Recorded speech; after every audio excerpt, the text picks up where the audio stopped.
And I'm back here with Leonard König. I am Sebastian Nemke, in Hi. case you don't know yet. I mean, we already through 7 rounds of Swiss, and probably a lot of you that are in right now have been with us for the whole day. You should know us by the time. Yeah, of course. Like, you see us on a weekly basis. Yeah, and then there are our names are there.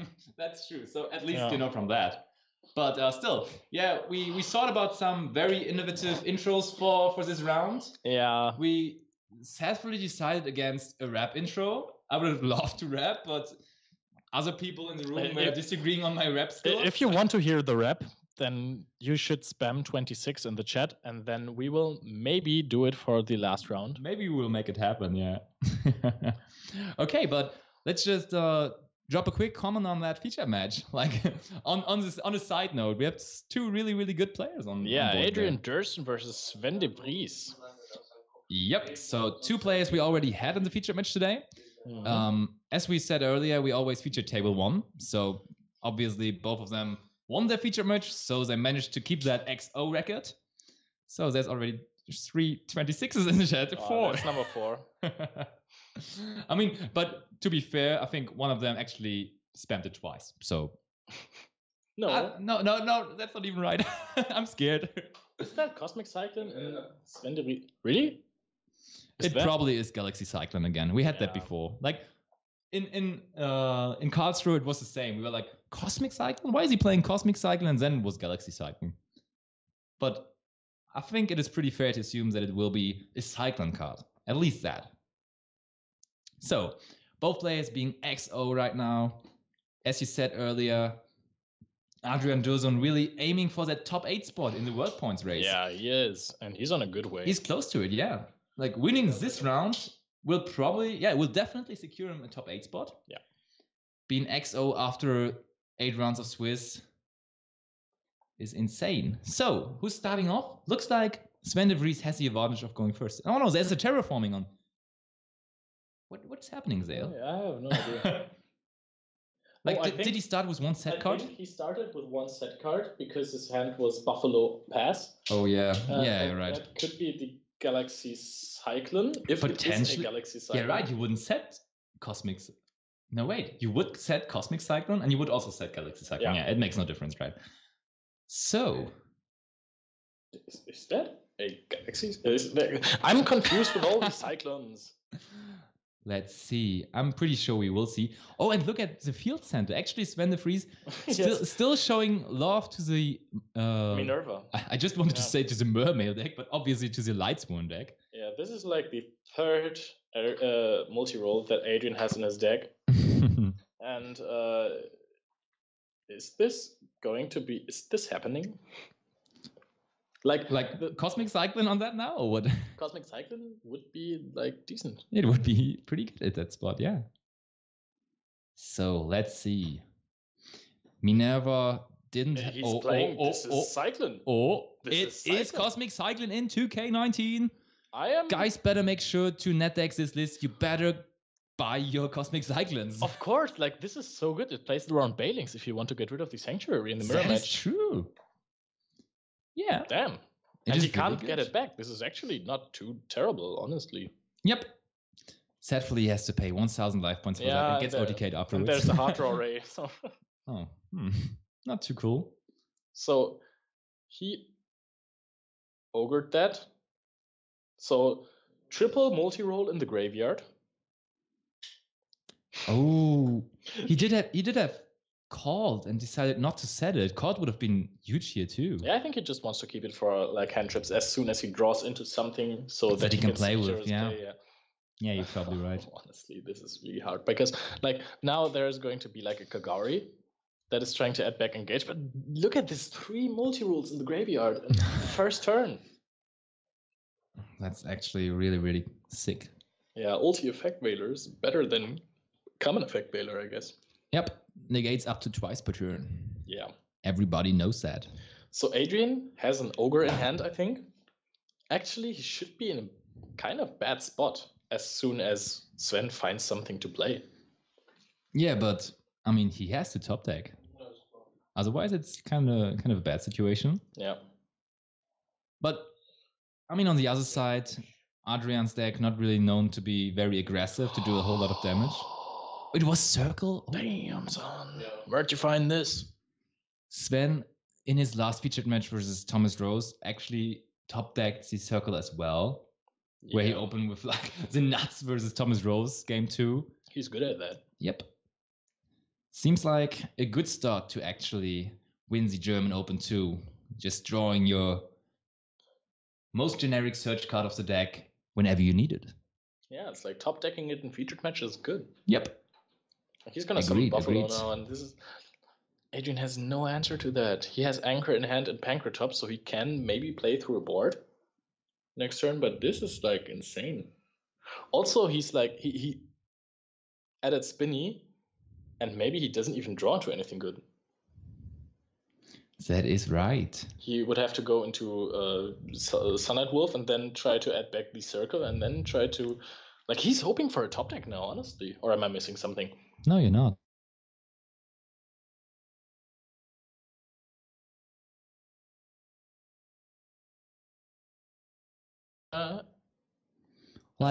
In general, Ghost Ogre, which is in the hand of Adrian, is pretty bad versus Salamangreat, right?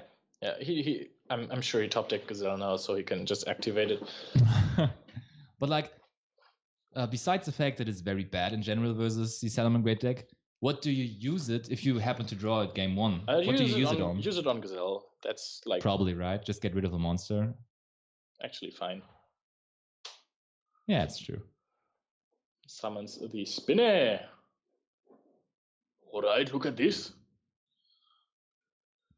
There you go. Minerva was joined by some monsters on the board there. Alright, he summoned a Spinner. I don't know why I'm like this. I should know by now, but I still cannot tell either. Does he have Gazelle in hand to follow this up? Like, if he top decked into Gazelle, that was like kind of clever-ish.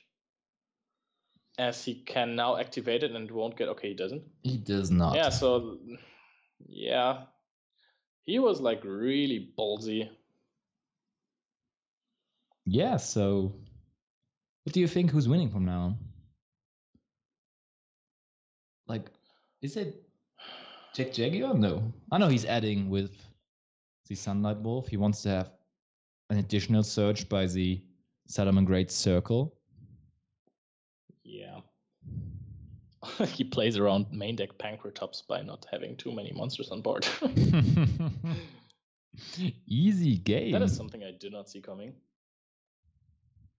So, spinny effect. Oh, he wants to... But what are you wondering about? He activates... Oh, yeah, okay. He discards Spinny to push the Sunlight Wolf and banish the Ray with Called by the Grave, so he can punch over Shizuku and leave his opponent at nothing. Seems about right. So, and then in his opponent's turn, he will be able to resolve the Salamangreat Circle again, giving him additional access to Salamangreat monsters again. So, looks like a pretty good situation for him to be in right now. How hard is it for him to deal with that Pancratops? It will be coming down eventually. Does it hinder him too much? I mean, he can punch over Wolf and then tribute it in main phase 2 as a response to his own area. He can access Ray easily. He just sets some permanence and then activates area on it. Oh no, just summon Pancratops, activate area on it, and then ogre your own area 0, so you can summon Ray from deck. But is that an Ash Blossom in the hand of Sven? I'm not 100% sure. Ogre on that wolf would have been GG, but there's a Balings in graveyard, so I don't really necessarily... he can just punch over it then. I mean, he still has ways to out it without having to use the Ogre on wolf, so don't think that this would have been the necessary... Ogre does something to the deck, but only like if you hit Gazelle with it and there's no Balings, so... Yeah. So occasionally it will be okay-ish, but it surely is like the worst hand trap to draw against Salamangreat. So he drew Impermanence for turn, which is definitely not amazing to draw in like your third turn. That's not a top deck you want to see. So is he going for the Ghost Ogre play now? Oh, this is like he has the Ash Blossom to stop the Ogre on area play. If he does want to go for it. It doesn't look like he wants to go for it even. Oh, does he want to Ash the area? That would be funny. Is he at effect? Yeah, I mean, he's considering it, isn't he? He does. Do you think that's good? It's weird. Definitely, you don't see that a lot. It's weird to say the least. I mean, if Adrian happens to have like some kind of a follow-up, that's just pretty wasted right there. Yeah, I mean, he has a circle set, so he can access Gazelle next turn, but he also has infinite impermanence. Yeah, definitely. So maybe the top deck impermanence wasn't as bad as I first thought.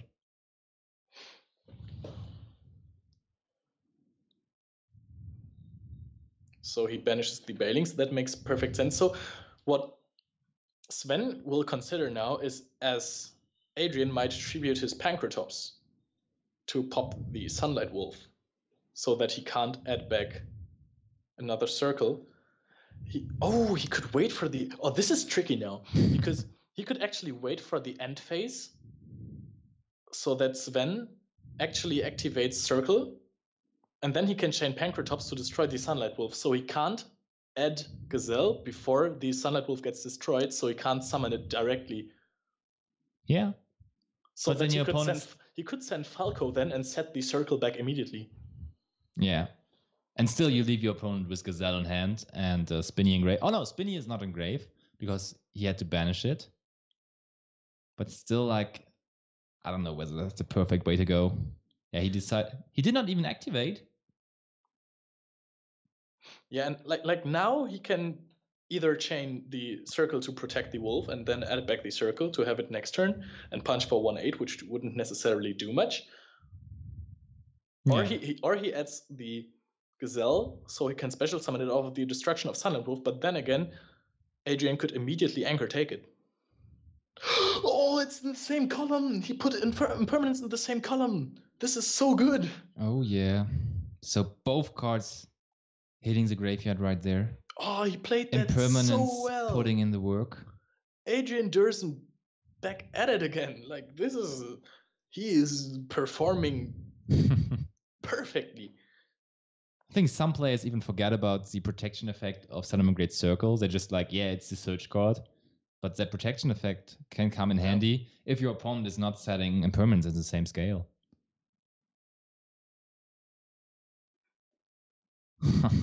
It really is like 9 million IQ plays. Yeah, he anchor takes the Falco. So again, another turn without a circle search. But what does he have in hand now? He has Afterburners. And I think like at this point you can just set Afterburners and then ogre your own multi-roll, your own area. You could, of course, dig for a good hit. Yeah. Wouldn't necessarily recommend that. Yeah, because you definitely want to have access to Ray, and you will surely get that by ogring your field spell. Yeah, I think this is the best play you could. And make. I mean, it's just, of course, it is better to get. I think it's better to get multi-roll, and obviously engage. These are the two cards that would be better when you go for the dig. Sorry for that. Richard, you mean? Yeah. This is interesting. Oh yeah, he can of course. Of course, he can pop his own area with Afterburners. Yeah. Okay, so Adrian seeing all the plays, and that's game 1. Didn't look too good for him, but he absolutely smashed it there, making every call like he has to do it. That really showed how skillful Adrian Durson is with his Geiststriker deck. Keeping that area, keeping that ogre in hand, even really well played. Oh my god. Yeah, Danko Seka, he actually just activated the Afterburner on the Falco and then popped his own area 0 to summon Ray, and then he can add back engage, dig for another draw. From then on, it's just Geiststriker again. He can also like search after Jamming Wave. Falco will set the circle, but you don't really care about that because honestly, you're just going to destroy that with Jamming Wave, or he just sets up another anchor that could work as well. But yeah, anyways, from that point on, you just win. Yep, that's how you do with Sky Strikers. That's how we roll. Multi-roll. Yeah, look at that smirk in Adrian's face. He's really happy about that. So, game 1 secured for the United Gozos member, Adrian Durzon. And now it is time for game number 2. Actually, when building a Sky Striker deck at the moment, what is your approach? Because I think you're expecting less and less and less Thunder Dragon decks. So, on top of that, your Salamangreat matchup usually is pretty good. In general, you would say you are favored when playing versus Salamangreat with Sky Strikers.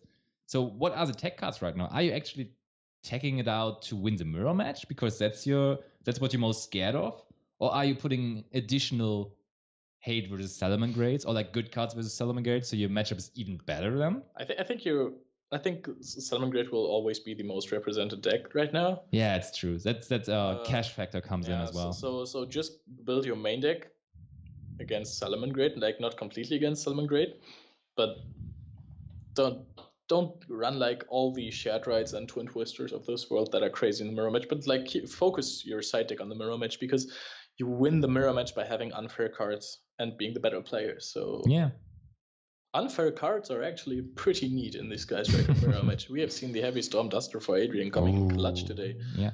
And Shared Right. Both, yeah. Both cards really insane in the mirror match. That's why you should probably side them at the moment. Shingun couldn't just wait. He wasn't patient enough there. He took like one engage search with a draw because he thought that he is plussing more instead of just waiting. And yeah, that cost him the game. That is true indeed. So we see that next opening hand. I think I can see Falco. Oh, and there's Imperial Order. Yeah, Imperial Order is that could already be game. He doesn't really have much to follow it up because he only opened Falco and bullshit. But still, I mean, it's Shared Right, Imperial Order, and if your opponent does not have an answer to Imperial Order, it is pretty hard. Actually, Dino Wester Pankratops. Oh yes, double Pankratops. I just wanted to say that the introduction of Pankratops really made the Sky Striker deck much less fragile when facing Anti-Spell Fragrance or, of course, Imperial Order. Or like, for the case that Altergeist is still relevant in some way for the village, of course. But obviously, it isn't relevant anymore. Yeah, I mean, like, this turn, it doesn't really look like Sven needs the Imperial Order because he will just activate Shadowite in response to terraforming and then wait until Pankratops have popped. But there's another Pankratops for the next turn. That is indeed true. So yeah, it's not necessarily a game winner. This one can like easily be decided by misplays or like slight misjudgments of the players. But we cannot really expect that from these two guys. They are still XO at the German Open #2 in Cologne. Yeah, but I mean, Sven was like really, really greedy in the last game by activating Circle to search the Spinny so that he could go like crazy if he draws into Gazelle, but then had to pass on a Sunlight Wolf. Yep. That's true. So, what are the two back rows he had there? One of them is Rage, right? Should be Order and Shared Right. Oh yeah, right. And he did keep the Rage in hand? I guess. Yeah, because he only has a Link 1 on board. So he cannot get full value out of it. As soon as... Damn. This is like already an insane amount of damage. Like just this board. That's actually true.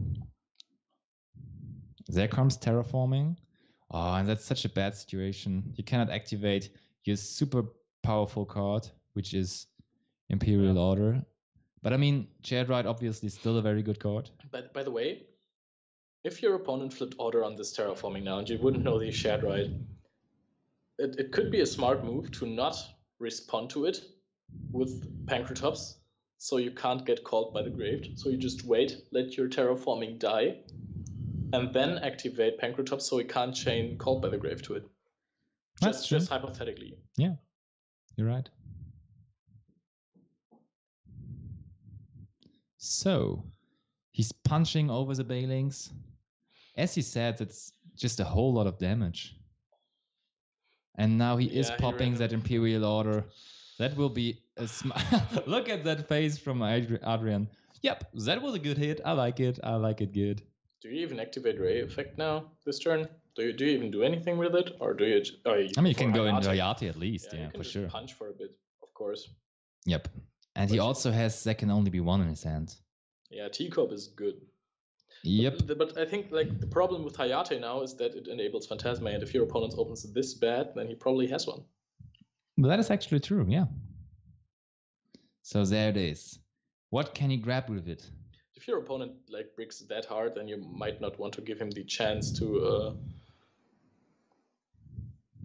just recover or mulligan.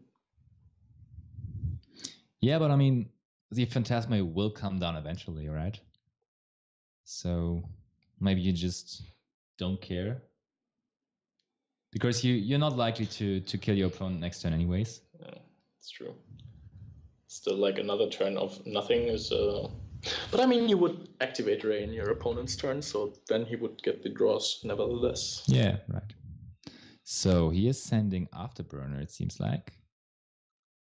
I see why the card's not too efficient against the deck.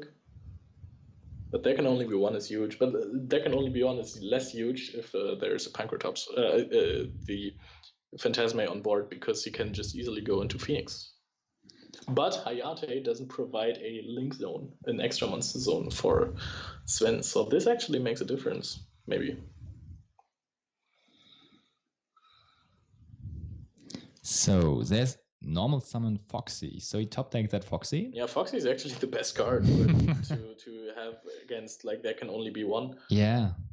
Because he could just go into Heater and then summon back Foxy, because Heater, I think, is Pyro. And with Heater, he would have, like, a good card. But there's no fire monster in the graveyard, but still, wouldn't be too bad. Oh, there's Falco in the graveyard. So he could special summon Falco, right? It has to be from the... Yeah, of course. Oh, wow. It's round 8 already. Yeah, it's late. Oh, damn, it's 10. But we might actually be able to finish the tournament before midnight. Way. I was anticipating the event going after midnight, but for now it looks like we are actually going to finish before midnight. But still, it's such a long day for the players as well, right? Yeah. Imagine sitting there at like 10 o'clock with your damn Sky Striker deck and still performing like that. Yeah, and as we talked about, it's like a lot of pressure. Yeah. Basically, if you're XO in the last round and you're playing the final of the German Open, it is more relevant for the point grinders than a YCS final. So pressure is on, definitely. So there's the Sanctuary. Yeah, has to activate the Sanctuary before he activates Foxy. So, okay, this is the point where There Can Only Be One still hurt, because it actually takes away stuff from Sven. As he already used the Foxy, he can't really immediately out it. And if he I can't talk anymore. If he uses it on this, then he will have to banish the Spinny as well. Teacup. Right, it has to be banished.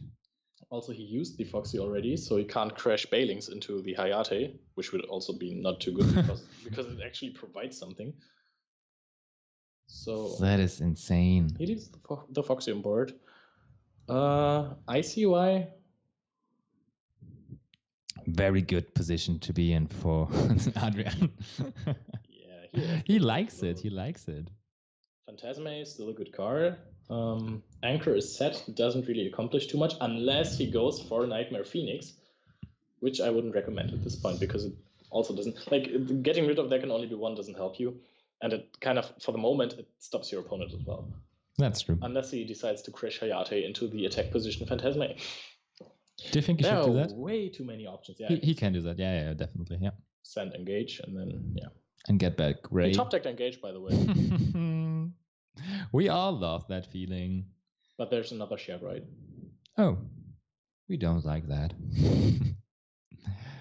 But of course, the feeling of top decking Engage, Adrian does not know yet that his opponent has shared right. Just seeing that nice bling bling secret rare coming from the top of your deck.